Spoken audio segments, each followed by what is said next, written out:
Queridos niños, queridas niñas y público en general, nos hemos reunido aquí para aprender algo nuevo y ya sabéis cuál es nuestro lema. Algo nuevo aprenderéis a poco que escuchéis, aunque solo sea perder el tiempo con la dignidad con la que yo lo pierdo. Hoy vamos a ver en esta serie de vídeos que estamos haciendo sobre distintas teorías filosóficas, tanto de épocas históricas precedentes como de la actualidad. Hoy vamos a ver una teoría clásica del mundo clásico, aunque ha tenido una gran repercusión en todo lo que es la historia de la filosofía, que va a ser el estoicismo. Nosotros lo que vamos a hacer es una clase resumen sobre el estoicismo. Cada estoico era también lógicamente un mundo. Nosotros vamos a hacer una especie como de estoicismo estándar, de la teoría fundamental de lo que dicen los estoicos. Y eso sí, no solo vamos a hacer la ética estoica, que es una cosa que se suele hacer, presentar a los estoicos solamente como un pensamiento ético, sino que vamos a intentar desarrollar su metafísica, su teoría del conocimiento y su ética, y ver por qué la ética es como es de acuerdo a esos dos hechos anteriores. Es decir, intentar explicar cómo los estoicos no se sacan la ética, digamos vulgarmente, de la manga, sino que tiene que ver con su teoría metafísica. Pues empezamos diciendo históricamente muy rápido el estoicismo, como todo el mundo sabe, en su origen, digamos, su fundador es Zenón de Fitia. En el siglo IV, III antes de Cristo. Y el estoicismo va a tener tres etapas fundamentales que nosotros, ya digo, vamos solamente a nombrarlas, puesto que vamos a ir a una versión un poco estandarizada de lo que sería el estoicismo. Las tres etapas del estoicismo, como también todo el mundo sabe, va a ser la época, digamos, el estoicismo antiguo, que se llama estoicismo antiguo, el estoicismo que se llama medio y el estoicismo moderno.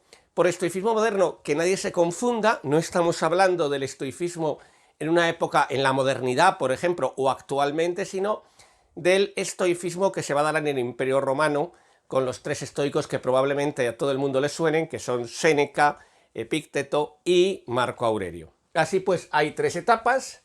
La etapa, el estoicismo antiguo, que se correspondería al mundo griego, al mundo de Zenón de Fitia, al mundo del fundador.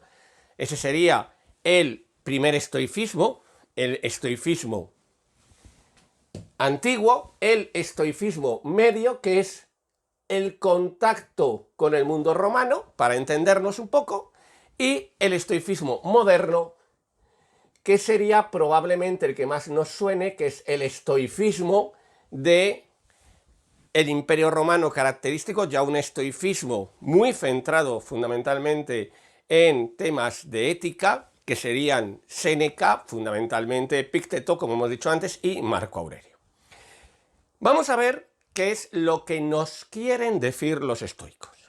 Y vamos a empezar por su teoría metafísica, que también para nosotros va a ser su teoría física, entendiendo física, por supuesto, tal y como se entendía en la antigüedad. Es decir, la explicación del mundo natural, la explicación de la realidad. Así que empezamos por la metafísica, la física. ¿Qué es lo que defienden los estoicos sobre la metafísica? ¿Qué es lo que defienden los estoicos sobre la física? En primer lugar, primera idea que puede sorprender mucho, es que los estoicos van a ser materialistas. Van a defender un materialismo. Es decir, todo lo que existe es material. Ya está. Primer lugar, materialismo. Pero este materialismo va a ser un materialismo determinado de una forma concreta. ¿Qué es lo que van a defender los estoicos? Van a defender que existen como si fueran dos realidades, que van a ser dos realidades que se van a complementar. Por un lado, ellos entienden la materia como aquel sustrato sobre el cual se construye el mundo. Para entendernos, sería una especie como de Materia prima, si a alguno resuena Aristóteles, más o menos podemos entenderlo de una forma similar, como una materia prima, como un sustrato, como el barro sobre el cual un alfarero, que va a ser Dios, esta es la parte que nos va a interesar más de todo este tema de la metafísica estoica, porque va a explicar muy bien su ética, ¿qué es lo que hace? Genera una realidad. ¿Qué es lo que ocurre? Que hay una materia y hay un logos, es decir, una inteligencia, que va a ser una inteligencia, cuidado, también corpórea, que lo que va a hacer es crear el ¿qué? El universo. Cuando hablamos de Dios, por favor, que nadie lo entienda en un sentido religioso. Estamos en filosofía. Este no es el Dios cristiano, no es el Dios judío, no es el Dios musulmán, no es ni tan siquiera el Dios pagano. Es un logos, una inteligencia, que lo que hace es que genera, al utilizar la materia, en la materia genera en la realidad. Y entonces, ¿qué nos ocurre? Teníamos la materia. Teníamos ese Dios. Lo voy a pintar así, pero todo el mundo ya sabe que no estamos hablando de eso. Y Dios penetra en la materia. Esto es muy importante de entender. Es decir, Dios en la materia se sitúa y va creando ¿el qué? Los seres. Y esto también va a ser muy importante de entender. ¿Qué seres va creando? Pues va creando los distintos seres. ¿Y qué es lo que ocurre entonces? Que lo que va a existir en realidad van a ser individuos concretos. Segunda idea. ¿Qué es lo que hay? Individuos. No hay especies. No hay seres universales, sino que hay individuos. Uno, otro, otro, otro, otro. Y podríamos estar así dibujando. Otro, otro. Es decir, ¿qué es lo que ocurre? Que hay individuos aislados, individuos corpóreos, materialismo, que están aislados entre sí. Ninguno de ellos tiene una relación con otro en cuanto a tal individuo. Pero entonces ustedes estarán diciendo, pues esto sería un caos. Claro, cada uno haría lo que le da la gana. No. ¿Qué es lo que ocurre? Que hay una correlación, una armonía. ¿Por qué? ¿Ya lo están viendo? Vamos a pintarlo en azulito, que seguro que les va a quedar más claro. Porque como en todos está ¿quién? Dios. Dios garantiza la armonía de todos. Es decir, todos somos Dios. Y surge así una idea fundamental del estoicismo, que va a ser ¿el qué? El panteísmo. Sobre esto hay cierta polémica porque hay algunos autores que defienden que no sería un panteísmo estricto. Nosotros lo vamos a tratar de la forma más clásica, más divulgativa posible, como un panteísmo. ¿Qué es un panteísmo? Un panteísmo es la teoría que defiende que todos y cada uno de los seres individuales que existen en la realidad son Dios. No que están creados por Dios, no que son criaturas de Dios, como en el cristianismo, no que Dios está en todas partes, como en el cristianismo. Ponemos el ejemplo del cristianismo porque creemos que es el que más sencillo se puede comparar por nuestra sociedad occidental, ¿no? Sino que todos ellos forman parte ¿de quién? De Dios. Es decir, todo es Dios. Y si alguno está pensando, vamos a imaginar, en Spinoza, está pensando correctamente. Vamos a ver luego las diferencias con Spinoza cuando hagamos el vídeo sobre Spinoza, pero ya tenemos aquí la idea de cómo esta gente está influyendo permanentemente en todo el pensamiento posterior. También cuidado en el cristianismo, efectivamente. Así que ya tenemos la primera idea. ¿Qué es el mundo? El mundo es un lugar material, todo es material, en el cual hay unos individuos, exclusivamente seres corpóreos individuales, no existen las especies, independientes entre sí, pero que se generan una armonía. ¿Cuál es la armonía? que todos son Dios. Luego, este dibujo sería incorrecto ahora ya, porque en realidad no es que Dios esté fuera, es que Dios está ¿dónde? Todo es Dios. Esto sería la realidad en el estoicismo. Ya tenemos ahí la idea de la realidad. ¿Y ahora qué ocurre? Ustedes dirán, bueno, ¿y ahora qué? Pues ahora, ¿qué es lo que pasa? Que lógicamente van a defender que si hay un panteísmo, va a haber una providencia. Les sonará la palabra. Providencia. ¿Qué es lo que es esta providencia?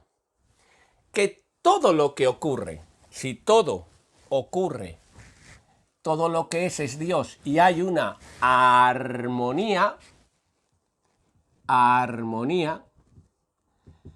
entonces, ¿qué es lo que ocurre? Todo lo que ocurre por una necesidad, es decir, no podría ocurrir de ninguna otra manera. Y entonces, ese Dios lo que hace es hacer que todo ocurra de acuerdo a una armonía, a una necesidad. Y entonces ese universo es una providencia, porque todo está siempre en relación a Dios, que es el que hace que todo ocurra de forma necesaria. Y por lo tanto, y esto es muy importante para entender la ética, no existe el mal. ¿Qué es lo que nos ocurre? ¿Por qué nosotros creemos, en nuestra ignorancia, dirían los estoicos, que existe el mal? Porque pensamos como individuo aislado. Y entonces, claro, si a mí me pasa algo, yo puedo considerar, qué mal, me da una enfermedad. ¡Oh, qué horror, qué mal lo he pasado! ¿No? Esto es un mal. Alguien fallece, pues esto es un mal. ¿Por qué? Porque no tenemos la visión de ¿qué? Del todo. Y entonces nos parece un mal. No, no, no, dirán los estoicos. Eso forma parte ¿de qué? De la armonía. Claro, es que solamente entendemos esto como un mal. Voy a poner un ejemplo que no es precisamente estoico exactamente, pero que yo creo que sirve para entenderlo muy bien. ¿Qué le ocurre al niño tonto cuando le queremos vacunar? Que no se quiere vacunar, lógicamente. El niño le vas a vacunar del sarampión, le vas a vacunar de la COVID, miren, para sacar un tema polémico, le vas a vacunar de cualquier cosa. El niño y el perro, para poner dos ejemplos similares, sí, yo es que a mí los niños no me gustan mucho, con champiñones quizá, pero ese es otro tema que vamos a tratar aquí. El niño y el perro no se quieren vacunar. ¿Por qué? Porque no entienden la relación entre la vacuna y la enfermedad. No la entienden, porque escapa su conocimiento. Y entonces piensan que como al vacunarles les pinchan y les duele, lógicamente, entonces ¿para qué se van a vacunar? ¿Para conseguir un dolor? No son capaces de ¿qué? De prever la armonía, de prever el acontecimiento, de comprender, dirían los estoicos, la providencia. Ese destino, pero no ese destino ciego, sino ese destino dirigido por la armonía. Y entonces, ¿qué es lo que ocurre? Que el niño se niega a vacunarse porque es tontito, no entiende todo ese proceso. Y por lo tanto, eso es lo que nos pasa a nosotros cuando creemos que existe el mal. Así pues, ¿qué es lo que pasa? Todo lo que existe es una realidad material, impregnada por un logos que es Dios. La materia es como un barro donde el alfarero no solamente hace los objetos como un demiurgo platónico, sino que se mete en el objeto, es el objeto también. Todo es Dios, obsérvenlo otra vez, esto es muy importante que se entienda. Y por lo tanto, ¿qué ocurre? Que esos individuos que podrían estar en un caos están organizados por una armonía, por una providencia, que es lo que nosotros llamamos destino, pero que a diferencia de la idea de destino clásica del mundo griego, no es un destino ciego, es un destino regido por una inteligencia superior que es Dios.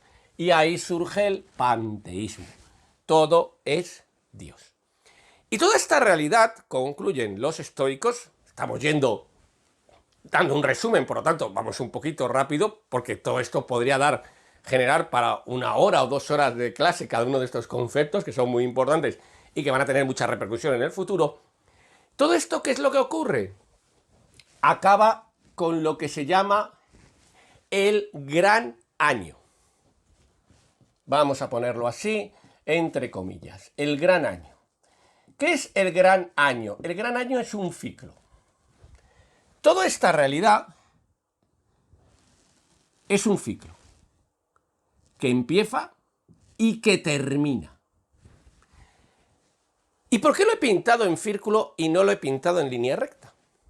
Porque la clave del gran año es que al ser un ciclo se va a repetir infinitas veces. Es decir, todo va a volver a ocurrir. Va a volver. Hubo ya alguien que hizo este vídeo. Me acabo de pintar el dedo. ¿Qué se pintó el dedo? Alguien que hizo este vídeo. Lo hubo ya. Hubo ya un Sócrates, dicen ellos en un famoso texto. Hubo ya una epidemia de COVID. Hubo ya lo que les haya pasado a ustedes. Y todo eso se va a acabar. Pero va a volver a haber un Sócrates, va a volver a haber una persona que se pinte el dedo en este vídeo, que se pinte el dedo, no solo que va a hacer este vídeo, sino que se va a pintar el dedo, va a volver a haber una epidemia de COVID, va a volver a pasarle a usted que se le olvidó el otro día ir a comprar no sé qué, todo eso va a volver a ocurrir. ¿Por qué? Porque hay una necesidad, porque hay una providencia. Así pues, ya tenemos una metafísica. ¿Qué es lo que nos va a interesar mucho? Esto. La armonía, la necesidad y la providencia. El panteísmo. Todo es Dios. Pan, todo, teísmo, Dios. Ya tenemos la primera idea. Tenemos una metafísica, una física estoica. Vamos a la teoría del conocimiento. Esta es muy interesante porque vamos a ver primero que está muy bien enlazada con lo anterior, por eso los estoicos son grandes, es decir, un autor es grande también porque tiene una coherencia, porque no se inventa de pronto y dice, bueno, pues el conocimiento me lo saco de otra manga, voy a hacer una cosa distinta con el conocimiento de lo que he hecho con la física, claro, no, vamos a ver que tiene una relación con esto y vamos a ver cómo luego estas dos van a tener una relación con el punto fundamental del estoicismo que nos ha quedado, que es la moral, la ética. ¿Qué es lo primero que van a defender los estoicos? Bueno, si todo es materia, si somos materialistas, pues ¿qué vamos a defender? Pues vamos a defender que los sentidos es la fuente de conocimiento, lógicamente. Si yo soy materialista, yo todo esto, ¿cómo lo percibo? Aquí estoy yo, obsérvese, parece como esponja, pues ¿cómo lo percibo? A través de los sentidos. Claro, porque es materialismo. Así que, primer punto, los sentidos son aquello que me da el conocimiento. Sería una especie de empirismo. Cuidadito, porque va a haber una diferencia fundamental con el empirismo moderno, el empirismo, para poner un caso que hemos hecho un vídeo sobre ese autor, que es fundamental en la historia de la filosofía, sobre el empirismo de Hume. Todo nuestro conocimiento procede de los sentidos. ¿Qué es lo que ocurre entonces? Que va a haber dos tipos de representación. Y aquí vamos a citar unas palabrejas, que nadie se asuste, porque a nosotros nos suena otra cosa, la representación cataléptica y la no cataléptica. ¿Qué es la representación cataléptica? ¿Qué es la representación no cataléptica? ¿Cómo funciona este proceso empirista que vamos a ver funciona muy distinto a cómo funcionaría el proceso de Hume? Si quieren ver el proceso de Hume, lo buscan en este canal y lo encontrarán fácilmente. Es del siguiente modo. Vamos a imaginar que yo estoy viendo esto. Pues, ¿qué ocurre? Muy fácil. Yo estoy viendo eso y en mi mente, esto sería mi representación del mundo exterior, se genera directamente. ¡Pum! ¿A través de qué? Lógicamente, de los sentidos. ¡Pum, pum! Ahí está. Y se genera tal y como es. Es decir, hay una identidad. Ellos ponen el ejemplo como el sello sobre la fera. ¿Qué ocurre? Antes se sellaban las cartas, se sellaban los documentos con un sello y echando un tipo especial de cera, donde yo ponía el sello y aquello quedaba cerrado, y si se abría, sabíamos que se había roto. Pues dicen, es como el sello sobre la cera, es decir, esto y esto es exactamente igual. Cuando se produce esa identidad absoluta y yo la percibo como tal, es decir, 1, se produce la identidad absoluta. 2, la percibo como tal, se produce la representación cataléptica. ¿Qué es cuál? ¿Cuál es la representación cataléptica? El estado mental, claro, donde percibo la evidencia. Yo ahí conozco el mundo tal y como es. Yo, por ejemplo, ahora mismo estoy viendo la cámara que me está grabando. Pues mi representación mental cataléptica sería cuando yo percibo realmente la cámara, tal y como es. Ya está. ¿Cuál es la no cataléptica? Cuando por alguna razón sufre una confusión o error.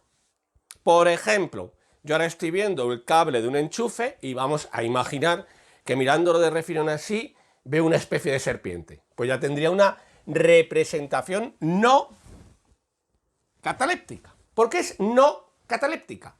Porque no es clara y evidente. No es, como luego va a decir Descartes, clara y distinta. Así pues, tenemos, todo comienza por los sentidos, lógico, hay un materialismo. Y yo tengo representaciones que son catalépticas, las que son evidentes, claras, no confusas, y no catalépticas, las que son confusas. Y además los estoicos tuvieron mucha importancia en la lógica, van a tener una importancia muy grande en la lógica. Porque esto lo voy a contar brevemente porque esta parte sí que es un poco más difícil de entender. Y no lo digo por ustedes, lo digo por mí. Vamos allá. ¿Qué es lo que van a incluir los estoicos en la lógica? Lo que se llama razonamiento hipotético. Vamos allá. Y que tiene que ver, cuidado, con esto, con la idea de que solo existen individuos, no existen especies. La lógica clásica, vamos a hablar así para entendernos, había sido fundada por Aristóteles. Y los juicios en Aristóteles eran del tipo de, pues, ese espe, es decir, por ejemplo, Sócrates es hombre. Ya está. Todos los hombres son mortales, Sócrates es hombre, luego Sócrates es mortal. Todo el mundo se sabe ese silogismo, ¿no? Bueno, pues ya tenemos aquí uno. Claro, ¿cuál es el problema? Aristóteles creía en una sustancia segunda universal, creía en la forma. Nos da igual ahora cómo lo entendamos, creía que existían las especies, creía en la especie. Me da igual cómo lo entendamos, repito. Entonces, su lógica era de este tipo, era la inclusión del particular en el universal. Si yo elimino el universal, no lo olviden, solo existen individuos, no puedo tener esta lógica. Tendré que tener otra, ¿qué es cuál? El razonamiento hipotético. ¿Esto qué es? Que si patatín patatán, entonces patatín patatán. Es decir, una lógica de relaciones. Una lógica que representa realmente esa armonía donde todo está relacionado de forma individual sobre la base condicional de Dios, de la providencia. Si esto, entonces esto otro. Si llueve, entonces se moja el suelo. ¿Por qué? Porque eso es la necesidad. Es decir, la lógica, el razonamiento hipotético, lo que busca es que explicarnos tal y como ocurre el mundo. Mientras que la lógica aristotélica nos estaba hablando de en realidad tal y como, según los estoicos, nosotros nos inventamos conceptos universales. Así pues ya tenemos la lógica con su razonamiento hipotético. Vamos allá. La metafísica, materialismo, individuos corpóreos, pero basados en una armonía, puesto que ese mundo material está impregnado por Dios. Existe, por lo tanto, un panteísmo. Todo es Dios. Este dibujo no lo vamos a borrar porque es muy importante. Todo es Dios. Hay una providencia y hay un ciclo. ¿Eso cómo se refiere a los sentidos? Perdón, al conocimiento, en que solo podemos conocer a través de los sentidos, esa va a ser la clave, en que los sentidos nos representan realmente el mundo, y veis que puede haber representaciones catalépticas, y en una lógica de razonamiento hipotético. Y ahora sí, ahora ya estamos en condiciones, porque antes no lo estábamos, de explicar la ética estoica, la moral. Vamos allá. Que va a tener, vamos a explicarla nosotros, 3 ideas básicas. Porque como decimos, esto es un vídeo de divulgación, esto también se nos podía ir de las manos y estar aquí 3 horas hablando de la ética estoica. La primera, ¿cuál es la idea del ser humano? El ser humano. Esta vamos a verla muy rápido.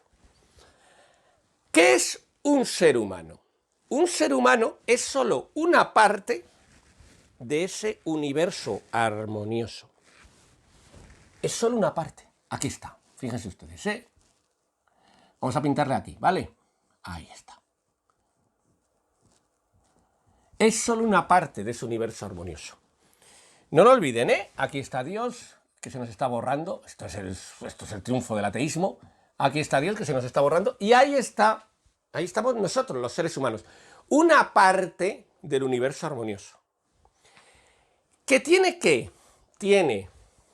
Es parte del universo armonioso. Esto va a ser muy importante. Y tiene un alma. ¿Pero cómo es ese alma? Ese alma es corpórea. No, que nadie intente generar una idea de alma trascendente, de alma espiritual. No, no, no, es un sopro ígneo, dicen ellos, ¿no? Una especie de soplo de fuego. No hemos entrado en ese tema, pero para los estoicos el fuego es un elemento fundamental. Lo que pasa es que eso ya sería llevarnos el vídeo a otros términos que no nos interesan ahora. El alma es un sopro ígneo. ¿Qué es lo que hace? Que además es única. ¿Se acuerdan ustedes? Hemos dado en estos vídeos, ha habido un vídeo sobre Platón, uno sobre Aristóteles, donde hablamos de las diferencias en el alma. Había partes, o tipos, o facultades en el alma. Para los estoicos no, para los estoicos el alma es única. El alma se extiende o bien a través del cerebro hacia abajo, o bien a través del corazón. Esto depende, ya saben ustedes que esto era una cosa un tema muy controvertido en la antigüedad, cuál era el órgano fundamental, si el cerebro o el corazón con el que se pensaba. Unos defendían que el cerebro, otros defendían, por ejemplo, Platón, otros defendían que el corazón, por ejemplo, Aristóteles. Pero tampoco vamos a entrar en esto. Y, por lo tanto, ya tengo yo que es un ser humano. Es una parte del universo que tiene un alma, un sopro ígneo, que se extiende por todo el cuerpo. Primer punto. Ya tenemos al ser humano, que además tiene esa capacidad de ¿qué? De conocer el mundo. Esto es muy importante. Así pues, parte, alma y siempre, claro, lógicamente, conocimiento. Ahora, 2. ¿Quién es entonces? ¿Cuál va a ser la moral del sabio? Claro. Esto va a ser lo que se pregunten. Bueno, ¿y qué tenemos que hacer? Ya podríamos cortar aquí el vídeo y ustedes lo sacarían solo. Hemos explicado esto, hemos explicado esto, hemos explicado esto, luego la moral del sabio sale por sí misma. Esto es lo que nos interesa de este vídeo también. Es decir, que ustedes vean que los estoicos no hacen esto. Una tarde en un bar se juntan y se ponen a discutir, sino que hacen esto y esto es coherente con esto. Cuidado, igual que esto y esto es coherente con esto. Es decir, hacen un sistema filosófico coherente. ¿Cuál es el ideal del sabio? Bueno, pues va a ser, primero, lo vamos a poner primero y ahora lo explicamos. Vivir de acuerdo con la naturaleza, vivir de acuerdo con la naturaleza, ahora claro, lo vamos a explicar, pero va a ser ya muy sencillo de entender. Y dos, comprender que la libertad es ¿qué? Es el sometimiento de la necesidad. Sometimiento de la necesidad. Que sé que les está sonando a muchos muchas cosas a Spinoza. Tienen que ver. Cuidado que Spinoza no es un estoico en sentido estricto. Cuando hagamos el vídeo lo explicaremos. Pero sí que tiene mucha influencia del estoicismo, sin duda alguna. Vamos allá. Sometimiento de la necesidad y su afectación, por supuesto. Venga. Vamos a ver si lo hemos entendido. Bueno, y si yo lo he entendido, claro, que es lo fundamental. Vamos allá. Yo estaba aquí, les recuerdo. Yo que era una parte del universo. De ese universo que está regido por una necesidad, por una armonía, por una providencia y destino, puesto que todo, Él es Dios. Sería ingenuo, sería absurdo, por lo tanto, que yo pudiera vivir como en contra de toda esa realidad. Porque no funcionaría. Porque la realidad se me impone. Por lo tanto, yo tengo que vivir de acuerdo a la naturaleza. ¿De acuerdo a qué? A esa armonía, necesidad, providencia y destino. Primer punto. Mi vida va a estar, tiene que ser vivir de acuerdo a eso. Cuidado, ¿por qué? Porque ese destino, esa providencia, siempre destino no lo entendamos como un destino ciego, como una providencia, como algo que Dios está haciendo. Ese destino, esa providencia, esa armonía, esa necesidad, como yo formo parte del universo, me determina también a mí. Igual que determina la caída de este objeto, esa necesidad... Oigan, qué bonita la sombra me ha quedado. Si es que parece que es una película expresionista alemana. Bueno, pues perdón, que me voy. Igual que determina la caída de este objeto, pues tenemos que, claro, si yo formo parte de ese universo, pues entonces, oiga, tengo que vivir de acuerdo a la naturaleza. Así es que no me queda otra. Es idiota el que no lo hace. Y yo quiero ser sabio. Uno. Y dos, ¿y en qué es entonces mi libertad? Mi libertad es el sometimiento racional y voluntario a la necesidad y su aceptación. ¿Cuándo yo realmente soy libre? Cuando, al ser sabio, comprendo todo esto y actúo en consecuencia dándome cuenta de que mi vida está regida por la providencia, por el destino. Y acepto el destino. Hay una historieta, si ustedes me lo permiten, que se cuenta de Epicteto, que es una historieta que no sabemos si es real o no, que parece ser que le estaban torturando. Epicteto era un esclavo y entonces le estaban torturando, ¿no? Era un esclavo griego, cuidado. Es decir, no era lo mismo ser un esclavo griego, digamos, un esclavo culto, que era el que pues solía dar las clases a los niños, el que tenía a la gente para poder hablar, para que, oye, explícame esto y tal. Entonces Epicteto pues era un esclavo, es como... Ustedes ahora se ponen mis vídeos, ¿no? Pues eso era Epicteto, usted llamaba a Epicteto y venía y te lo contaba. Y por lo visto le estaban torturando, cuenta la historia, la leyenda, ¿no? Y entonces estaba Epicteto allí sufriendo la tortura y le dijo al verdugo, me vas a romper la pierna. Y cuando se la rompió, le dijo, ¿ves? Te lo había dicho. ¿Qué es? La aceptación de la necesidad. Soy un sabio, ¿por qué? Porque comprendo todo esto. Y adecuo mi vida a eso. Y soy un sabio, ¿por qué? Porque sé que mi libertad, lo que me diferencia a mí del resto, no es que yo actúe libremente y el resto no. Es que yo entiendo todo esto y el resto no. Y el resto se creen ingenuamente que están actuando de forma libre. Yo soy un sabio, soy el ideal del sabio. Vivir de acuerdo con la naturaleza y asumir que la libertad es el sometimiento a la necesidad y la aceptación de la providencia. Y así se construye ¿el qué? Se construye la ataraxia. Palabreja que ustedes pueden utilizar en la cena de Nochebuena para impresionar a las masas. La ataraxia. Ustedes dicen, no, hay que tener ataraxia. Eso genera un clima ya de tensión, de expectación. La gente deseará saber inmediatamente qué es la ataraxia. Ustedes pueden contarles todos estos. Y pasan así la cena de Nochebuena en un ambiente culto, en un ideal del sabio. Bueno, vamos allá. ¿Qué es la ataraxia? ¿Qué es esta palabreja tan rara? La ataraxia es que yo acepto todo esto, todo lo anterior, esta ideal del sabio, que por cierto he visto que he puesto moral, vamos a poner mejor ideal, para que así seguir las palabras, para que si alguien se salta algo del vídeo mal hecho, pueda seguir entendiéndolo. Ideal del sabio. Y sería el qué?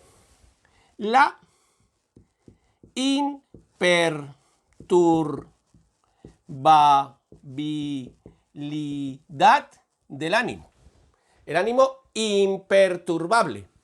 Y el autodominio, es decir, la negación de ser dominado por las pasiones. ¿Qué es la ataraxia? La ataraxia es el cumplimiento del ideal del sabio. Es, uno, yo ya, viviendo de acuerdo con la naturaleza, sé lo que es la libertad. Entonces, acepto lo que va a ocurrir. Y dos, lo acepto de forma imperturbable. La imperturbabilidad. Imperturbable, me da igual. La imperturbabilidad y el autodominio. ¿Qué ocurre? Me niego a ser dominado por mis pasiones. ¿Qué es lo que hago? Me niego a estar controlado por mis pasiones irracionales, que lo que me hacen es negarme esta realidad. ¿Y por qué me niego a estar dominado por mis pasiones? Porque mis pasiones me engañan. Es decir, me presentan no la realidad tal y como es, sino una relación confusa con ella, donde yo soy auténticamente libre, donde yo estaría fuera de esa realidad. Así pues, ¿qué tengo que tener? La ataraxia, el ánimo imperturbable, vamos a ponerlo también así. Soy imperturbable. Es lo que normalmente en lenguaje tradicional hemos conocido ya siempre como un estoico. ¿Quién era el estoico? El que tenía el ánimo imperturbable, el que pasara lo que le pasaba, ni reía ni lloraba desconsoladamente, sino que estaba siempre en el ánimo imperturbable, en ese punto de ataraxia. Siempre el mundo griego es un mundo griego, y luego en la relación con el mundo romano, ¿no? Aquí es un mundo ¿de qué? Es un mundo de la medida justa, es el mundo del canon, el mundo de que todo está medido, el mundo del término medio aristotélico, la ataraxia. Aquí, por lo tanto, ya tendríamos toda la, vamos a poner la T ahí bien puesta, toda la teoría estoica. Y ahora, como siempre hacemos en estos vídeos, vamos a hacer un resumen muy rápido, para que todo el mundo lo entienda ya del todo y veamos la conexión. Sobre todo me voy a centrar en este resumen en la conexión. Primero, ¿qué es el estoicismo? Es una teoría que surge con Zenón de Fitia en el siglo IV-III a.C. en Grecia. Va a tener tres etapas, el antiguo, el medio y el moderno. Siempre nos acordamos, el moderno es el del Imperio Romano. Es el que, digamos, más conocido por nosotros. ¿Qué va a defender? Va a defender en la teoría metafísica, va a defender un materialismo, pero con un ser que es el fundamental, es el fundamento de toda la realidad, que va a ser ese Dios. Los seres son individuales y corpóreos, y se va a producir así, entre esa relación entre Dios y los seres, ¿el qué? Un panteísmo que está aquí. Ahí lo ven ustedes. Ese panteísmo. Vamos a cambiar de rotulador, que ese se nos ha manchado y no pinta bien. Un panteísmo que está ahí, ¿eh? Lo vamos a volver a señalar para que ustedes lo disfruten. Ahora sí. Ahí está, un panteísmo. Todo es Dios. Y por lo tanto hay una providencia y no existe el mal. Es decir, como todo es Dios, Dios lo dirige todo en una armonía que se cumple por una necesidad, en un destino, y por lo tanto el mal no existe. El mal es una elaboración intelectual que hacemos nosotros errónea sobre las cosas que ocurren. Toda esta realidad que tiene un ciclo que se llama el gran año, que es que va a volver todo a concluir para volver todo a empezar. Segundo, ¿cómo es el conocimiento entonces? Lógicamente, si todo es material, el conocimiento empezará por los sentidos, habrá dos tipos de representación, ese reflejo del mundo en nuestra mente a través de los sentidos, que será la cataléptica, cuando yo percibo el mundo tal y como es, de forma clara y distinta, cuando acierto, para entendernos así en lenguaje vulgar. La no cataléptica, cuando estoy llevado por el error y la confusión, cuando me equivoco. Y todo ello nos lleva a una lógica que va a ser el razonamiento hipotético. ¿Por qué? Porque como no hay universales y todo está en una armonía, en una interrelación entre las cosas, es necesario incluir ese tipo de argumento de si ocurre tal cosa, entonces ocurrirá tal otra, para reflejar esa armonía. Y todo esto, ¿qué nos lleva? A la ética. ¿Qué es entonces la ética? Es partiendo de la idea de que el ser humano no es más que una parte de todo ese mundo metafísico, de toda esa física, de toda esa realidad, que es un panteísmo, que estamos inmersos en esa misma realidad. Entonces, ¿qué ocurre? Que tenemos que tener el ideal del sabio. La moral será el ideal del sabio, que es que vivir de acuerdo a la naturaleza y, por lo tanto, comprender, obsérvese, llegar a una verdad real, por eso soy un sabio, que la libertad en realidad no sería más que el sometimiento a la necesidad y la aceptación. Y surge así el estado que todos buscamos, la ataraxia. ¿Qué es la ataraxia? Es el estado imperturbable y de autodominio, no me dejo guiar por las pasiones, donde acepto toda esa providencia, todo ese destino. Pues, como siempre, ha sido un placer. Como siempre, espero que hayan comprendido perfectamente lo que nos querían decir los estoicos. Recuerden, esto es un resumen, es decir, si les interesa el tema, se puede profundizar muchísimo más, sin duda alguna. Y, como siempre, en próximos vídeos más. Muchas gracias por su atención.